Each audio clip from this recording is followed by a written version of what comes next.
Hello friends and welcome back to motor defined. मैं हूं आपका होस्ट और दोस्त अरिंदम घोष और एक बार फिर मैं आप लोगों के लिए एक जबरदस्त राइड कंपैरिजन के साथ हाजिर हूं। जी हां दोस्तों, राइड कंपेयर करेंगे 2024 hero extreme 125R with its very tough competitor, जिसको बजाज ने अभी काफी सारी अपडेट भी दी हुई है, which is all new 2024 Bajaj Pulsar NS 125। अब देखिए दोस्तों, फीचर स्पेसिफिकेशन प्राइस माइलेज के बारे में तो बात होगी ही, लेकिन टाइटल थंबनेल से भी आप लोगों ने ऑलरेडी समझ लिया है। वीडियो का मेन फोकस रहने वाला है कि दोनों बाइक को चलाते वक्त राइड एक्सपीरियंस में यहाँ पर क्या डिफरेंस देखने को मिलेगी, स्पेशली अभी अपग्रेडेशन के बाद यहाँ पर NS 125 के साथ। ये कंप्लीटली मैं आप लोगों तक पहुंचाने की कोशिश करूंगा, सो दैट वीडियो के एंड तक एक आइडिया आप लोगों को मिल जाए कि अगर आप लोग इन दोनों बाइकों में से किसी एक बाइक को खरीदने का प्लान बना रहे थे तो बाइक आप लोगों के लिए खरीदना कितना सही हो सकता है। और दोस्तों, आगे बढ़ने से पहले very special thanks to GP auto centre Krishnanagar and SS Bajaj Krishnanagar for providing me these bikes, ताकि मैं आप लोगों तक ये कंपैरिजन पहुंचा सकूं। वेस्ट बंगाल के कृष्णनगर या आसपास के एरिया में अगर आप रहते हैं, कोई भी आप यहाँ पर हीरो हाल या फिर बजाज की प्रोडक्ट खरीदना चाहते हैं, शोरूम को कॉन्टैक्ट बिल्कुल कर सकते हैं। डिटेल्स ऑलरेडी आप लोगों ने अपने स्क्रीन पर देख लिया। तो चलिए दोस्तों, स्टार्ट करते हैं। दोस्तों, राइड कंपैरिजन पे जाने से पहले दोनों ही बाइक की एक छोटी सी मैं आप लोगों के साथ वॉक अराउंड शेयर करना चाहूंगा, ताकि की डिफरेंसेस के बारे में आप लोगों को बता सकूं। सबसे पहले प्राइस में आप लोगों को बता दूं। देखिए, वेरिएंट अगर आप लोग देखते हैं तो एक्सट्रीम में आप लोगों को दो वेरिएंट मिलेगी, IBS and then ABS। ABS से टॉप मॉडल में आप लोगों के लिए लेकर आया हूं। IBS आप लोगों को 1,19,500 तक में मिलेगी on road, and then ABS अगर आप लोग देख रहे हैं 1,26,000 तक इसकी अप्रॉक्सिमेट ऑन रोड प्राइस जाती है। लेकिन जब आप यहाँ पर आप कह सकते हैं NS 125 में आ रहे हैं, तो प्राइस यहाँ पर आप ज्यादा पे कर रहे हैं। अप्रॉक्सिमेटली 1,33,000 से लेकर 1,35,000 तक में आप लोग को ये ऑन रोड देखने में मिलेगी। तो आप कह सकते हैं दोस्तों, आप लोग यहाँ पर 7 से 9,000 तक का जो प्राइस गैप है वो आप लोगों को यहाँ पर देखने में मिल जाएगी। ठीक है, एंड देन दोस्तों, सिर्फ टॉप मॉडल को कंपैरिजन करेंगे IBS के साथ, आज इसकी यहाँ पर कंपैरिजन NS के साथ नहीं करेंगे। ठीक है, एक्सट्रीम की मैं बात कर रहा हूँ। एंड देन फ्रंट व्यू अगर आप लोग देख रहे हैं तो दोनों के पास ही यहाँ पर ऑलरेडी हेडलैम्प का सेटअप है, लेकिन एक्सट्रीम के पास डुअल आप कह सकते हैं प्रोजेक्टर LED हेडलैम्प का सेटअप के साथ साथ यहाँ पर टर्न इंडिकेटर्स जो है ये आप लोग को LED की तो मिल रही है, साथ ही यहाँ पर आपको हैजार्ड का भी ऑप्शन मिलेगा। जो अगर आप लोग NS में आते हैं, हेडलैम्प तो आप लोग को LED की मिलेगी, लेकिन टर्न सिग्नल जो है आप लोग को यहाँ पर बल्ब की मिलेगी। देन सस्पेंशन एक्सट्रीम में आप लोग को 37 की मिल रही है, NS में आप लोग को यहाँ पर 31 की मिल रही है। टायर दोनों में ही सेम है, 90/90 सेक्शन की tyre with 17 inches of alloy wheel. बाकी एलॉय व्हील आप लोग को अभी NS 125 में पहले के मुकाबले डिफरेंट देखने में मिलेगी। एंड देन ऑलरेडी मैंने कहा है आप लोगों को यहाँ पर एक्सट्रीम में IBS ABS दोनों मिलेगी। ABS आज यहाँ पर है, तो फ्रंट टायर में आप लोगों को यहाँ पर ब्रेकिंग में ABS मिलेगी, लेकिन NS में ऐसा नहीं है। कॉम्बी सिस्टम है, रियर अप्लाई करते से फ्रंट ब्रेक अप्लाई होती है। बाकी ये चीज आप लोगों को यहां पर भी मिलेगी IBS वेरिएंट में, लेकिन NS में आप लोगों को सिर्फ यही एक वेरिएंट मिलेगा जहां पर ये कॉम्बी ब्रेकिंग सिस्टम आप लोगों को मिलता है। एंड देन अगर आप लोग यहां पर ये ब्रेकिंग सिस्टम देखते हैं तो यहां पर IBS में 240 mm की ब्रेकिंग मिलेगी, जो कि NS में भी आप लोग को यहां पर 240 की करीबन मिल रही है। I am not very sure, क्योंकि ये वेबसाइट पर अपलोडेड तो नहीं है। 260 की भी हो सकती है, लेकिन फॉर टाइम बिंग अगर आप इसको 240 मानकर चल रहे हैं तो मेरे ख्याल से सही रहेगा। यहाँ पर मैंने ऑलरेडी बताया IBS में यहाँ पर भी 240 की आप लोगों को MM की डिस्क मिलेगी, लेकिन ये जो आप टॉप मॉडल ABS देख रहे हैं यहाँ पर 276 mm की आप लोगों को यहाँ पर जो डिस्क है वो आपको मिल रही है। एंड देन दोस्तों, यहाँ पर अभी दोनों ही बाइक की जो इंजन है इसके बारे में बात करते हैं। बाकी देखिए, अगर आप लोग NS में देख रहे हैं या फिर आप यहाँ पर एक्सट्रीम में देख रहे हैं, दोनों में आप लोगों को जो किक स्टार्ट है वो मिल जाएगी।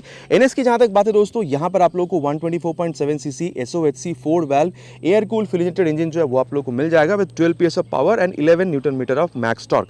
अब दोस्तों, यहाँ पर बात करते हैं अबाउट एक्सट्रीम। यहाँ पर आप लोगों को 124.45 cc single cylinder air cool fuel injected engine आप लोगों को मिलेगा, 11.4 PS की max power and 10.5 newton metre max torque के साथ ही दोस्तों, यहाँ पर आप लोगों को जो स्प्रिंट या फिर EBT आप लोगों को smooth power response and instant torque and then engine balancer technology ये आपको मिल रहा है, ताकि वाइब्रेशन को कम किया जा सके या फिर जो पावर जो रिस्पॉन्स उसको और बेहतरीन किया जा सके। एक स्मूथ यहाँ पर रिस्पॉन्स देने के लिए, कस्टमर को राइड एक्सपीरियंस देने के लिए कंपनी यहाँ पर कोशिश कर रही है। बाकी इसके बारे में दोस्तों, कौन सी भी ज़्यादा आप लोग को बेहतरीन थ्रॉटल एक्सपीरियंस मिलता है वो तो आगे हम लोग चलाते हुए बात बिल्कुल करने ही वाले हैं।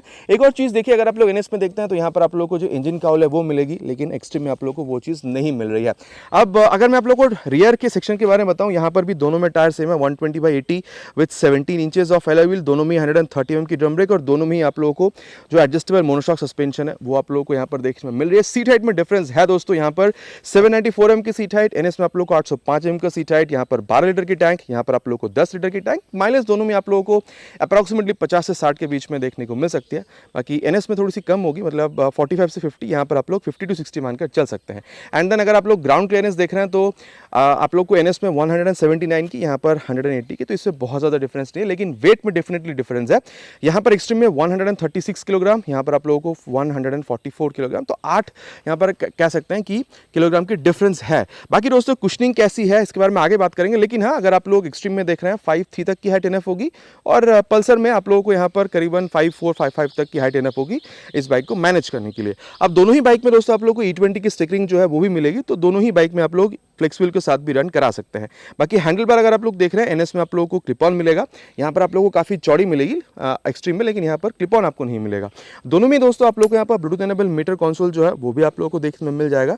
बाकी आप लोग यहाँ पर देख सकते हैं कुछ इस तरीके से पूरा एक बार ये स्वाइप भरती है, स्पीडो, odo, tacho, gear position sensor, सब कुछ आप लोगों को मिलेगा। 10 बटन नेविगेशन डायरेक्ट इस्तेमाल नहीं कर पाएंगे, लेकिन कॉल SMS अलर्ट आप लोग यहाँ पर बिल्कुल इस्तेमाल कर पाएंगे। साथ ही दोस्तों आप लोगों को यहाँ पर ये जो मोबाइल चार्जिंग पोर्ट है ये भी देखने में मिल जाएगी। बाकी हाई बीम, लो बीम, पास लाइट का स्विच, इसको टॉगल करने के लिए M का बटन, टर्न सिग्नल, हॉर्न ठीक है, बहुत लाउड है ऐसा नहीं कहूँगा, और यहाँ पर आपको engine kill switch, engine start का स्विच जो है ये आप लोगों को मिलेगी।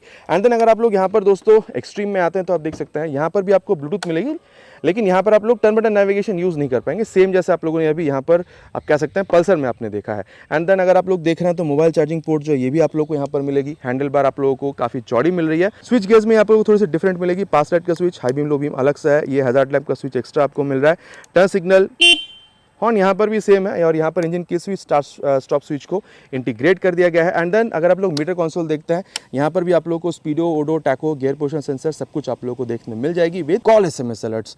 और यहाँ पर दोस्तों कितनी बेहतरीन आप लोगों को दोनों ही बाइक की ये मिरर एक्सपीरियंस दे रही है रियर व्यू देखने के लिए, वो आगे चलते हुए हम लोग बिल्कुल बात करने वाले हैं। राइड पे चलने से पहले दोस्तों एक बार मैं दोनों ही बाइक के आप लोगों को जो एग्जॉस्ट साउंड है वो सुना दूँ। पल्सर से स्टार्ट करता है, यहाँ पर आप लोगों को जो अंडर व्हील एग्जॉस्ट है ये आप लोगों को देखने में मिलेगा।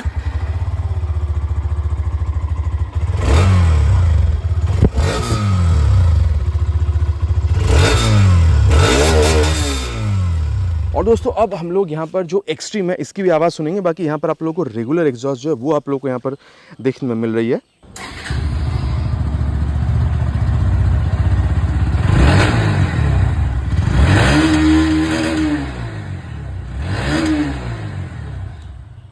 सुन लिया दोस्तों आप लोगों ने दोनों ही आवाज़, आपकी राय नीचे कमेंट पे लिखकर बताइएगा आपको किसकी बेहतरीन लगी। और मोटा मोटा दोस्तों बात कर लिया हम लोगों ने दोनों ही बाइक में क्या चीज़ मिल रही है नहीं मिल रही है। चलिए अब राइड पर चलते हैं, देन देखते हैं कि राइड एक्सपीरियंस में कितना डिफरेंस हो सकता है। और दोस्तों आज यहाँ पर ज़्यादा पावर जिस बाइक में उसी से स्टार्ट करते हैं। यहाँ पर 12 PS की पावर है और एक्सट्रीम में आप लोगों को करीबन 11.4 PS की दिखती है।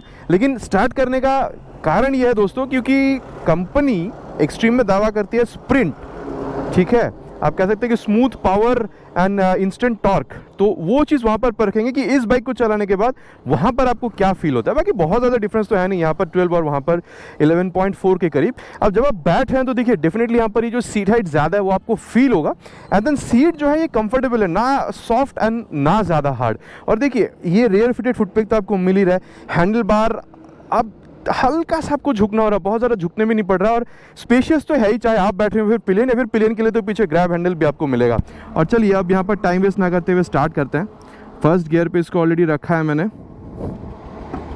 अच्छा यहाँ पर साइड स्टैंड गिरी हुई थी इसलिए बंद हो गया। और चलिए first gear, second gear, third gear.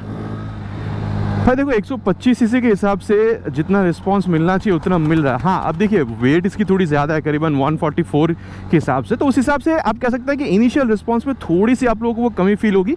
लेकिन जब आप 50-60 के ऊपर जा रहे हैं या फिर जब आप टॉप एंड में जा रहे हैं, आप देखिए 125 पे वैसे टॉप एंड देखा नहीं जाता, लेकिन फिर भी जब आप मिड रेंज पे जा रहे हैं या फिर टॉप 90-100 तक जब आप जा रहे हैं तो वहाँ पर आप लोगों को परफॉर्मेंस यहाँ पर काफ़ी गजब की मिलती है। एंड देन अभी दोस्तों बज कितना रहा आप वो देख लीजिए, यहाँ पर जस्ट 4 अभी बज रहे हैं और आसमान का हालत देख लीजिए, पूरा बादल हो चला है अभी, ठीक है। और अभी देखिए यहाँ पर अगर आप लोग देख रहे हैं तो ये जो क्लच है is on the mid side, ना ज़्यादा सॉफ्ट ना ज़्यादा हार्ड। एंड देन अगर आप लोग गियर शिफ्टिंग देख रहे हैं तो चाहे आप अप शिफ्ट कर रहे हो या फिर डाउन शिफ्ट, हल्का सा एक एफर्ट आप लोगों को देना पड़ रहा है एंड ईजिली यहाँ पर ये शिफ्ट हो जा रही है। अब इंजन के बारे में बात हो रहा है दोस्तों, तो चलिए यहाँ पर इसकी जो एक्सीलरेशन टेस्ट है वो भी यहाँ पर करके देखते हैं। अब देखिए 125 सीसी की बाइक है, इसको 100 तक भगाने का मतलब बनता नहीं है। एटलीस्ट 0 to 60-80 तक भगाएंगे, जितना मतलब रास्ता हमें अलाउ करे उतना भगाने की कोशिश करेंगे। शुरुआत करेंगे विद 3 हॉर्न्स।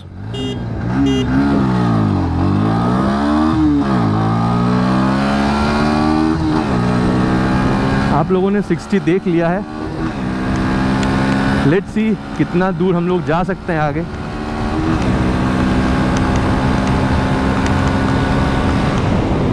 देखिए यहाँ पर 92 तक मैंने इसको भी भगाया था, ठीक है। अब देखिए दोस्तों, एक बात तो है ही कि जब आप वाइब्रेशन की बात कर रहे हैं, मेरे हिसाब से अगर मैं आप लोगों को बताऊं तो यहाँ पर अप्रॉक्सीमेटली आप लोगों को 70-75 जब आप जा रहे हैं तो वहाँ पर आप लोगों को जो वाइब्रेशन है थोड़ा सा यहाँ पर आपको फील हो रही है।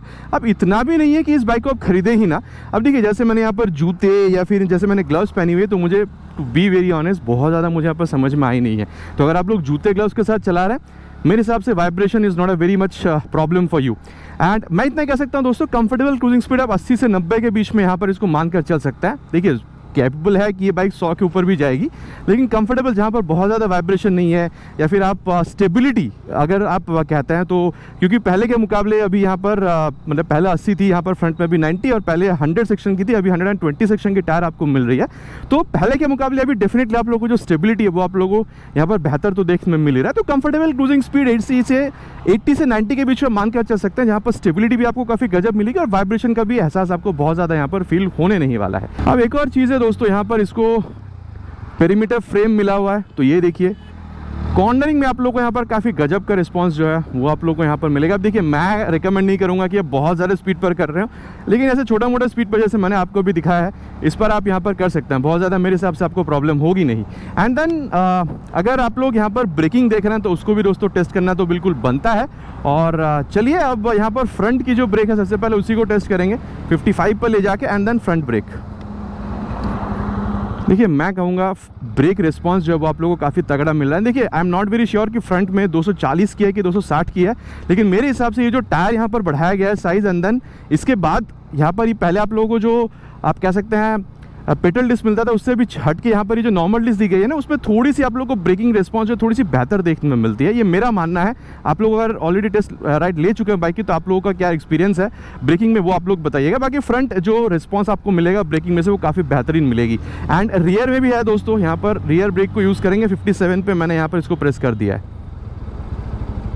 देखिए, मैं इसको एक्सट्रीम जब प्रेस कर रहा हूँ ना, फिर भी मुझे यहाँ पर बहुत ज़्यादा कुछ वो मतलब रियर टायर फिसल रही है ऐसा मुझे कुछ समझ में आया नहीं है, जबकि यहाँ पर 130 mm की ड्रम ब्रेक यहाँ पर आपको पीछे मिल रही है। लेकिन हाँ, यहाँ पर शायद इसलिए नहीं है फिसल रही है क्योंकि मतलब आप लोगों को कॉम्बी ब्रेकिंग मिलता है, रियर के संग संग फ्रंट भी अप्लाई होती है काफ़ी हद तक, ताकि ब्रेकिंग को सही बनाया जा सके, शायद इसलिए नहीं हो रही है। लेकिन देखिए, ABS है नहीं तो फिसल सकती है। उससे बचने के लिए आपको करना क्या है, रियर के संग संग बाद आपको फ्रंट ब्रेक अपने आप अप्लाई करना है। एक बार 50 पे ले जाकर रियर विथ फ्रंट ब्रेक, ये देखिए कुछ इस तरीके से, पीछे कोई था नहीं तभी मैंने ब्रेकिंग किया है। तो ये एक चीज़ है दोस्तों कि ब्रेकिंग में या फिर स्टेबिलिटी में जब आप देख रहे हैं तो ओवरऑल आप लोगों को अभी एक चीज़ और बेहतरीन देखने में मिलेगी आफ्टर दिस टायर। एंड आप कह सकते हैं कि यहाँ पर जो एलॉय व्हील में अपग्रेड हुई है इसके बाद, ठीक है। तो ये था दोस्तों अबाउट ब्रेकिंग, जो आप लोगों को काफ़ी बेहतरीन मिलेगी। बाकी इसके मुकाबले कितनी अच्छी एक्सट्रीम में है तो मैं आपको तब बताऊंगा जब एक्सट्रीम चलाऊंगा। लेकिन उससे पहले एक और चीज़ के बारे में बात करना चाहूँगा दोस्तों, जो है इसकी हैंडलिंग या फिर आप कह सकते हैं सस्पेंशन रिस्पॉन्स। अब देखिए, जब आप इस तरीके से ऊबड़ खाबड़ वाले रास्ते पर इसको ले जा रहे हैं ना, देखिए झटका तो आप लोग को यहाँ पर फील होगी, ठीक है, ऐसा नहीं है कि झटका आपको फील नहीं हो रहा है। और ये देखिए, जैसे मैं अभी अगर इसको ऊपर चढ़ा रहा हूँ, ठीक है, या फिर अगेन अगर मैं इसको कुछ इस तरीके से नीचे भी उतारूँ, तो देखिए झटका तो फील हो रहा है, ऐसा नहीं है कि बिल्कुल भी झटका नहीं है। लेकिन हाँ, ऐसा भी है कि थोड़ा बहुत एब्जॉर्ब भी कर रही है। लेकिन हाँ, ये डेफिनेट चीज़ है कि अगर आप लोग ज़्यादा गड्ढे पर जा रहे हैं तो आपकी जो बैक है, आपकी जो कमर है, उस पर झटका बिल्कुल फील कराएगी। तो ये बात था दोस्तों अबाउट सस्पेंशन। और मैं कहना चाहूँगा, चाहे आप फ्रंट देख रहे हो या फिर रियर देख रहे हो, इसको मिड साइड पर सेट किया गया है, ताकि जैसे मैं अभी कह रहा था कि स्टेबिलिटी की प्रॉब्लम हाई स्पीड्स पर भी नहीं है, कॉर्नरिंग भी आप लोग को ठीक ठाक करने में ये मतलब अलाउ कर रही है। एंड देन कुछ अगर गड्ढे पर जा रहे हैं तो थोड़ा बहुत एब्जॉर्ब भी कर रही है। तो मिड साइड पे आप कह सकते हैं, चाहे फ्रंट हो या फिर रियर हो। एंड अगर आप लोग इसकी ओवरऑल हैंडलिंग देखते हैं दोस्तों, तो 144 किलोग्राम वेट है। देखिए, वेट में तो यहाँ पर कोई चेंज आई नहीं है, क्योंकि पहले की जो व्हील थी एलॉय व्हील, उससे अभी व्हील को चेंज कर दिया गया, N150 वाले एलॉय व्हील यहाँ पर लाई गई है। तो पहले से अभी मेरे हिसाब से व्हील को हल्का करने की वजह से ओवरऑल जो वेट है उसमें बढ़ाया नहीं, मतलब बढ़ी नहीं है व्हील को चौड़ा करने के, मतलब टायर को चौड़ा करने के बाद भी, ठीक है। तो आप डेफिनेट कह सकते हैं कि यहाँ पर जब आप कुछ इस तरीके से कर रहे हैं, बाइक आपकी बात मानती है और वेट में तो यहाँ पर कोई चेंज हुई नहीं है, तो उस हिसाब से यहाँ पर बहुत ज़्यादा चलाने में कोई जो डिफरेंस है वो आपको फील होगी नहीं। एंड इनफैक्ट ये भी कहना अगर गलत नहीं होगा दोस्तों कि अगर आप लोग इसकी एक्सीलरेशन देखते हैं तो भी मेरे ख्याल से पहले के मुकाबले अभी आप लोगों को बहुत ज़्यादा कोई चेंज समझ में नहीं आएगी। और यहाँ पर बारिश होना अभी यहाँ पर स्टार्ट हो चुका है। और बाकी दोस्तों अगर आप लोग ओवरऑल देख रहे हैं काफ़ी चलाने लायक बाइक है। अगर आप लोग एवरीडे राइड करते हैं या फिर सिटी राइड्स में तो ये डेफिनेटली आप लोगों को बहुत बेहतरीन रिस्पांस बिल्कुल निकाल कर देने वाली है। स्पेशियस सीट है, आप काफ़ी अपराइट बैठ रहे हैं तो थोड़ा बहुत अगर आप लॉन्ग राइड्स पर भी जाना प्रेफर कर रहे हैं तो आप कर सकते हैं मेरे हिसाब से। और ब्रेकिंग ठीक ठाक है मेरे हिसाब से, इंप्रूव्ड एंड स्टेबिलिटी डेफिनेटली पहले के मुकाबले अभी आपको यहाँ पर और ज़्यादा इंप्रूव बिल्कुल देखने में मिलेगी। और speedo auto tacho gear position sensor तो है ही, रियर व्यू मिरर जो है ये भी काफ़ी अच्छा रियर व्यू आप लोगों को बिल्कुल निकाल कर दे रही है। मेरे ख्याल से दोस्तों अगर आप लोग एवरीडे राइड के लिए यूज़ कर रहे हैं फिर तो ठीक है, छोटा मोटा अगर आप लोग लॉन्ग राइड करना चाहते हैं तो वो भी आप बिल्कुल इस बाइक के साथ प्रेफर कर सकते हैं। अब दोस्तों काफ़ी ज़्यादा बारिश आ रहा है तो चलिए अभी इसको यहाँ पर ख़त्म करते हैं। और अगर यहाँ पर बारिश रुक गई तो हम लोग अभी एक्सट्रीम पर भी इसको टेस्ट करके देखेंगे कि इसके मुकाबले एक्सट्रीम आप लोगों को कितनी बेहतरीन मिलती है। और दोस्तों अब राइड कंपेयर करेंगे विथ 2024 हीरो एक्सट्रीम 125R। बाकी आप देख सकते हैं अभी तो मौसम साफ़ है और स्टार्ट करते हैं दूसरे दिन। अभी इसको यहाँ पर हम लोग शूट के लिए अगेन आए हुए हैं। अब देखिए एक बात तो है, जब आप बैठ रहे हैं सीट हाइट जो नीचे है करीबन 793-794 mm तक की वो आपको समझ में आएगी। बाकी रेयर फिटेड फुट पे ये आप लोगों को इसमें भी सेम ही मिल रहा था। लेकिन एक बात है क्योंकि सीट हाइट नीचे आपको मिल रही है ना तो हैंडल बार आपको थोड़ी सी ऊँची महसूस होगी और यहाँ पर आपको बहुत ही कम झुकना हो रहा है व्हेन कंपेयर टू NS में बहुत ज़्यादा झुक रहे थे ऐसा नहीं था, लेकिन यहाँ पर आप और कम झुक रहे हैं, मतलब ऑलमोस्ट अपराइट ही आप बैठ रहे हैं। तो अगर आप लॉन्ग राइड्स पे छोटा मोटा निकलना चाहते हैं तो आप प्रेफर कर सकते हैं। बाकी सीट की जो कंफर्टेबल बात है वो मैं कहूँगा NS और इसमें बहुत ज़्यादा फ़र्क नहीं। इनफैक्ट अगर आप लोग स्पेस देख रहे हैं कि राइडर पिलियन कितना आराम से स्पेस में बैठ सकते हैं तो वो भी मैं कहूँगा कि NS और इसमें बहुत ज़्यादा कोई फ़र्क आपको मिलेगी नहीं। और चलिए अब स्टार्ट करते हैं यहाँ पर फर्स्ट गियर, सेकेंड गियर। ये जो खींच रही है देख रहे हैं, ये इसका जो इनिशियल टॉर्क है ना, इनिशियल ये जो आप कह सकते हैं एक्सेलरेशन है, इनिशियल यहाँ पर आपको जो फील मिलेगा ये आपको व्हेन कंपेयर टू NS थोड़ी सी बेटर मिलेगी। अब इसका कारण क्या है देखिए, पावर अगर आप देख रहे हैं बहुत ज़्यादा फर्क है नहीं, यहाँ पर करीबन 11.5 PS तक की, वहाँ पर 12 PS तक की पावर है, तो पावर में बहुत ज़्यादा फर्क नहीं है। लेकिन यहाँ पर 8 किलोग्राम वेट आपको कम मिल रहा है एंड ये डेफिनेटली आपको समझाएगी जब आप इनिशियल यहाँ पर एक्सेलरेशन देखेंगे तो आपको हल्का सा बेहतर यहाँ पर फील होगा, ठीक है। और एक्सेलरेशन टेस्ट जब करेंगे उसके बाद यहाँ पर इसकी जो मिड रेंज है टॉप एंड है उसके बारे में बात करेंगे। लेकिन उससे पहले एक चीज़ और देखिए, क्लच अगर आप लोग देख रहे हैं तो यहाँ पर भी मिड साइड ही है, मतलब सॉफ्ट या फिर हार्ड ऐसा नहीं है, मिड साइड पर है जैसा आप लोगों को NS में मिल रहा था। लेकिन हाँ अगर आप लोग इसकी ये गियर शिफ्टिंग देख रहे हैं तो NS के मुकाबले यहाँ पर आप लोगों को हल्का सा ज़्यादा एफर्ट देना हो रहा है। ये एक डिफरेंस आपको मिलेगा, चाहे आप अप शिफ्ट कर रहे हो चाहे आप यहाँ पर डाउन शिफ्ट कर रहे हो। एंड अभी चलिए यहाँ पर इंजन की बात हो रही है तो जैसे आप लोगों ने NS में देखा था यहाँ पर इसकी भी हम लोग जो एक्सेलरेशन टेस्ट है उसको हम लोग यहाँ पर दोहरा लेते हैं। 3 हॉर्न के साथ स्टार्ट करेंगे।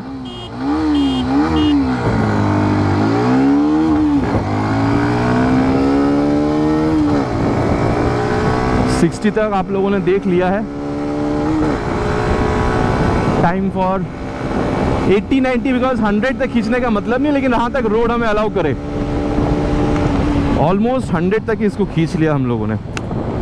देखिए एक बात यहाँ पर आप लोगों को बहुत ज़ोर से समझ में आएगा, वो ये है कि भाई अगर आप लोग इसकी स्मूथनेस देख रहे हैं व्हेन कंपेयर टू NS आपको थोड़ी सी बेहतर बिल्कुल फील होने वाली है।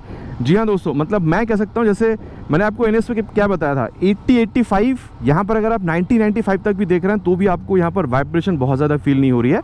हाँ मैं कहूँगा 95 के बाद फुट पिक्स पे आपको हल्का सा बस समझ में आता है, वो भी आप लोगों ने अगर जूते या फिर ग्लव्स वगैरह पहनी हुई है तो हैंडल बार पे भी आपको बहुत ज़्यादा कुछ समझ में आने वाली नहीं है। तो हाँ 19-20 का फ़र्क है, लेकिन क्या बेहतर है वो मैंने आपको बताया है। इनफैक्ट अगर आप लोग स्टेबिलिटी देख रहे हैं मैं कहूँगा दोनों बाइक में इक्वल है, मतलब टायर साइज़ भी दोनों बाइक में इक्वल है, स्टेबिलिटी भी आपको दोनों बाइक में काफ़ी सिमिलर ही देखने में मिल रहा है। और क्रूजिंग अगर आप लोग देख रहे हैं तो NS में जैसे मैंने बताया था 75 से 85-90 तक, यहाँ पर आप लोग 90 से 100 के बीच में भी कंफर्टेबल क्रूजिंग स्पीड मानकर चल सकते हैं। वैसे तो केपेबल है दोनों ही बाइक इसके ऊपर भी जाने की, लेकिन कंफर्टेबल क्रूजिंग स्पीड जहाँ पर स्टेबिलिटी भी अच्छा हो और वाइब्रेशन भी आपको बहुत ज़्यादा ना मिले, तो इसमें मैंने आपको बता दिया कि कंफर्टेबल क्रूजिंग स्पीड आपको क्या देखने में मिल सकती है। एंड देन देखिए दोस्तों 125 सीसी की बाइक है, चाहे NS हो या फिर ये बाइक, मतलब ओवर हीटिंग या फिर इंजन हीटिंग इशू वगैरह आपको बहुत ज़्यादा कुछ फील होगी नहीं। एयर कूलिंग इज़ इनफ यहाँ पर इंजन को आप कह सकते हैं कूल करने के लिए, ठीक है। और माइलेज दोस्तों मैं वही कहूँगा, कंपनी तो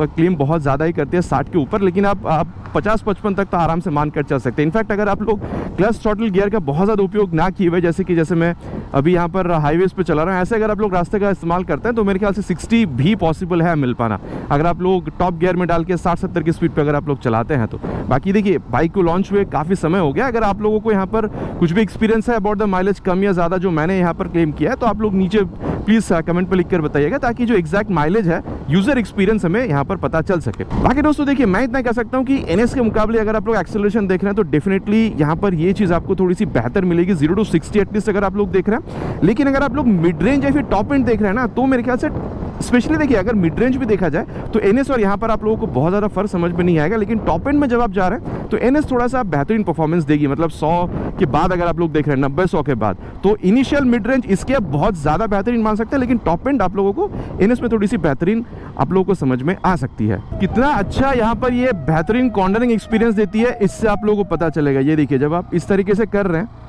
तो भाई जितना अच्छा एक्सपीरियंस आप लोगों को NS की पेरीमीटर फ्रेम या फिर सस्पेंशन वगैरह से मिल रहा था, यहाँ पर भी आप लोगों को उतना ही अच्छा एक्सपीरियंस देखने में मिलेगा। तो मैं कहूँगा कॉर्नरिंग वगैरह में आप लोगों को दोनों बाइक में बहुत अच्छा खासा रिस्पॉन्स देखने में मिलेगा। ठीक है, देखिए एक एक्सपीरियंस जो है वो तो अलग होगी, NS में थोड़ी सी एक्सपीरियंस अलग है, यहाँ पर एक्सपीरियंस थोड़ी सी अलग मिलेगी, लेकिन दोनों में ही काफ़ी बेहतरीन आपको देखने में मिलेगा। लेकिन अगेन कहता हूँ, एक्सपीरियंस आपको अलग मिलेगा। ठीक है, और अब देखिए यहाँ पर जो बात करेंगे वो है अबाउट ब्रेकिंग, क्योंकि यहाँ पर सामने में आपको 276 mm की डिस्क मिल रही है, तो 70 पे ले जाके ये देखिए फ्रंट ब्रेक मैंने इस्तेमाल किया है, पीछे कोई था नहीं, मैंने देख के इस्तेमाल किया है।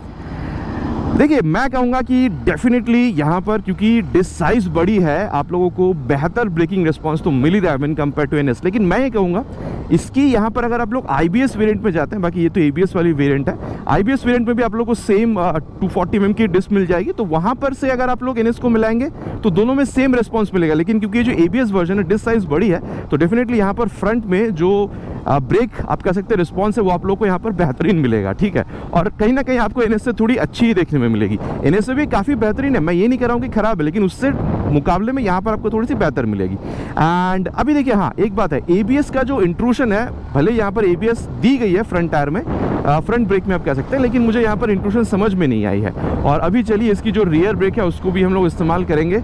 यहाँ पर अराउंड 70 पे ले जाके इसको भी हम लोग प्रेस करेंगे। ये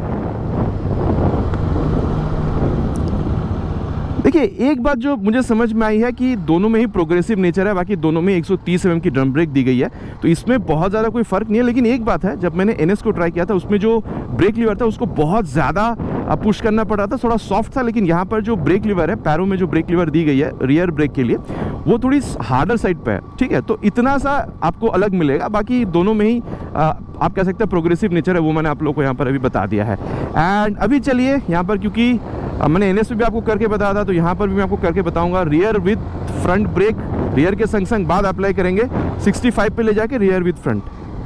और ये देखिए, मैंने यहाँ पर इसको रेतों में ला के अप्लाई किया है। फिसली बाइक नहीं फिसली।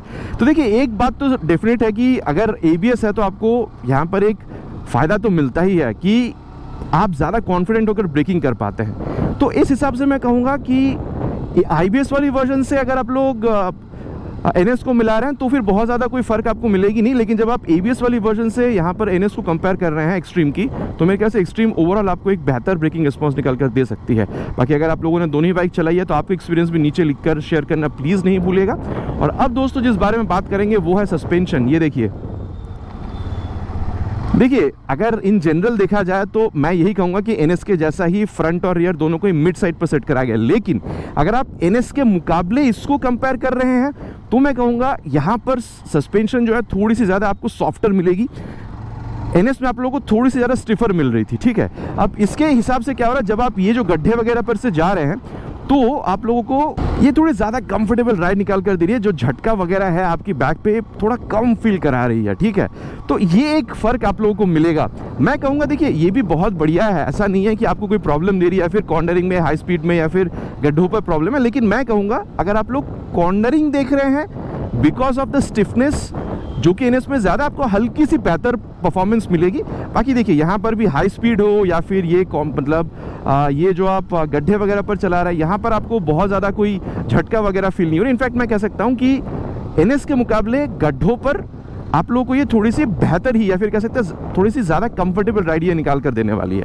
तो ये मैंने आपको यहाँ पर सस्पेंशन के बारे में भी बता दिया है। और अब दोस्तों यहाँ पर बात करते हैं ओवरऑल हैंडलिंग। जब आप इस तरीके से बाइक के साथ खेलने की कोशिश कर रहे हैं ना, देखिए ये भी आपको काफ़ी अच्छा स्टेबिलिटी या फिर आपको एक कॉन्फिडेंस निकाल कर दे रही है। मतलब इधर उधर बाइक भाग नहीं जा रही है। और यहाँ पर जो फील है थोड़ी सी डिफरेंट आपको मिलेगी, क्योंकि NS में क्या था, आप सीट हाइट थोड़ी ज़्यादा थी, तो यहाँ पर सीट हाइट क्योंकि थोड़ी सी नीचे और हैंडल बार आपको थोड़ी सी ऊंची लग रही है, तो ओवरऑल एक जो राइड फील है वो आपको थोड़ा सा डिफरेंस तो बिल्कुल यहाँ पर फील होने वाली है।